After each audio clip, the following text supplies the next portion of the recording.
ప్రతిభావంతులైన విద్యార్థులు నాణ్యమైన ఉన్నత విద్యా సంస్థల్లో ప్రవేశాలు పొందడానికి అవసరమైన ఆర్థిక సాయం అందించే పీఎం విద్యాలక్ష్మి పథకానికి కేంద్ర మంత్రివర్గ ఆమోదం పొందింది. దీనికోసం 2024-25 నుంచి 2030-31 2 మధ్య 3,600 కోట్ల రూపాయలు కేటాయించడానికి సమ్మతించింది. ఇక జాతీయ సంస్థాగత ర్యాంకింగ్ వ్యవస్థ ఆధారంగా దేశంలోని అగ్రశ్రేణి 800 QHIలలో ప్రవేశాలు పొందేవారు ఎవరైనా ఈ పథకం కింద లబ్ధి పొందడానికి అర్హులే.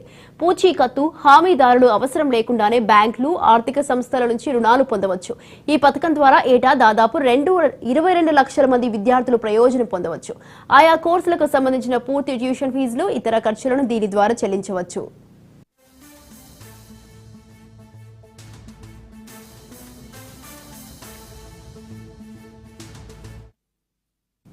యువతకు సాధికారత కల్పించి దేశ ఉజ్వల భవిష్యత్తుకు ఇది కీలక పరిణామమని ప్రధాని నరేంద్ర మోదీ వ్యాఖ్యానించారు.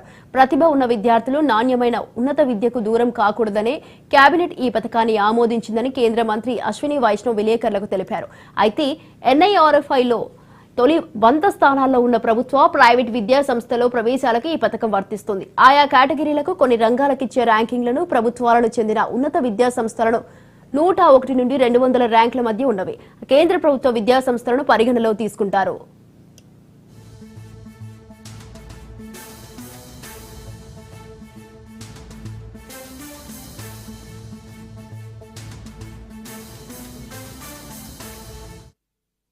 ఇక 7.5 లక్షల రూపాయల లోపు రుణాలకైతే 75% వరకు క్రెడిట్ గ్యారంటీ పొందేందుకు వీలుంటుంది. దీనివల్ల బ్యాంకులు విద్యా రుణాలు ఇవ్వడానికి మద్దతు ఇచ్చినట్లవుతుందని కేంద్రం పేర్కొంది.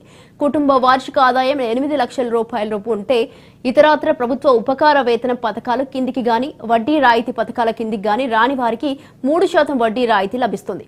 ఇది 10 లక్షల రూపాయల వరకు రుణాలకు వర్తిస్తుంది. కొత్తగా దాదాపు 7 లక్షల మంది విద్యార్థులకు ఈ ప్రయోజనం లభిస్తుందని భావిస్తున్నారు. ఈ విద్యా రుణాలు పొందడానికి పీఎం విద్యాలక్ష్మి అనే ప్రత్యేక పోర్టల్ను ఏర్పాటు చేశారు.